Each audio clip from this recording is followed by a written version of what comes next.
अब तक कांग्रेस के साथ गठबंधन के सवाल पर चुप्पी साधे रहने वाली ममता बनर्जी ने अब खुलकर कहा कि उनकी पार्टी कांग्रेस के साथ गठबंधन को तैयार है, लेकिन ऐसी कई बातें हैं जिन पर कांग्रेस को न सिर्फ सोचना होगा बल्कि उसे अंजाम तक भी पहुंचाना होगा। और दूसरी बात ये कि टीएमसी राष्ट्रीय स्तर पर कांग्रेस के साथ गठबंधन करेगी, न कि सिर्फ बंगाल में। मतलब यह कि कांग्रेस को हर उस राज्य में ममता बनर्जी के लिए जगह खाली करनी होगी जहां से वो अपने उम्मीदवार देना चाह रहे हैं। हाल ही के दिनों में केरल से लेकर गुजरात तक ममता बनर्जी ने अपने होर्डिंग्स लगवाए। मतलब कि ममता बनर्जी का इरादा कांग्रेस के कंधे पर सवार होकर पूरे देश में अपनी पार्टी को फैलाने का है। जाहिर है कि ममता बनर्जी के साथ गठबंधन करके कांग्रेस को ये बड़ी कीमत चुकानी पड़ेगी। टीएमसी ने इसी वजह से अपने अखबार में कांग्रेस की कमियों और कमजोरियों पर भी चोट की है और जता दिया कि गठबंधन करने का ये मतलब नहीं कि वह कांग्रेस के हर आदेश को माने, इसलिए कुछ भी करने से पहले उस पर चर्चा किया जाना जरूरी है। टीएमसी का इशारा साफ तौर से राहुल गांधी की तरफ था, जो अपनी मर्जी से विपक्ष को इशारों पर नचाना चाहते हैं।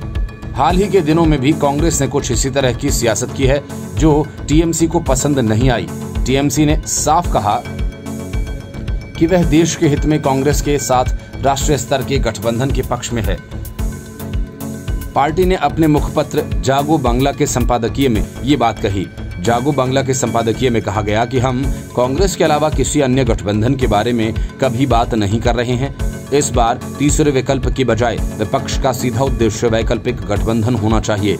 संपादकीय में कहा गया कि हमें ये पहचानने की जरूरत है कि कांग्रेस चुनाव ठीक से क्यों नहीं लड़ पाई। गठबंधन के बीच होने वाली खाई को कैसे पाटा जाए, इसके लिए हमें क्या करने की जरूरत है। पार्टी के मुखपत्र ने यह भी स्पष्ट किया कि अगर कोई अन्य पार्टी इसे गठबंधन सहयोगी के रूप में चाहती है तो टीएमसी को योग्य सम्मान दिया जाना चाहिए। हम देश के हित में गैर भाजपाई लोकतांत्रिक धर्मनिरपेक्ष लोगों की एकता के पक्ष में हैं। संपादकीय में कहा गया कि हमारी नेता ममता बनर्जी दिल्ली में कांग्रेस के अंतरिम प्रमुख सोनिया गांधी के घर गईं और एक बैठक की। वहां राहुल गांधी भी थे। हम एकता चाहते हैं। हमारा भाजपा विरोधी रुख संसद के अंदर और बाहर दोनों ही जगह है।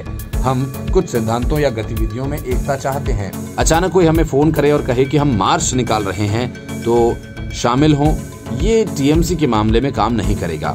इस संपादकीय में पश्चिम बंगाल की राजनीति में कांग्रेस की भूमिका पर भी तंज किया गया है। लिखा गया, हमें सद्भावना के प्रमाण को नवीनीकृत करने की आवश्यकता नहीं है। जब बंगाल में विधानसभा चुनाव हो रहा था और पार्टियों ने हमसे डटकर मुकाबला किया तो इनमें से कई और अलग अलग चुनाव लड़कर 0 सीटें मिली। बंगाल विधानसभा चुनाव में कांग्रेस का खाता भी नहीं खुल पाया था। गठबंधन के मामले पर ममता बनर्जी या उनकी पार्टी अभी तक कांग्रेस के मामले में चुप हो गए थे। कुछ विपक्षी पार्टियों ने कांग्रेस के साथ 2024 में अलायंस की बात कही थी, लेकिन टीएमसी अभी तक चुप ही थी। Report news of India.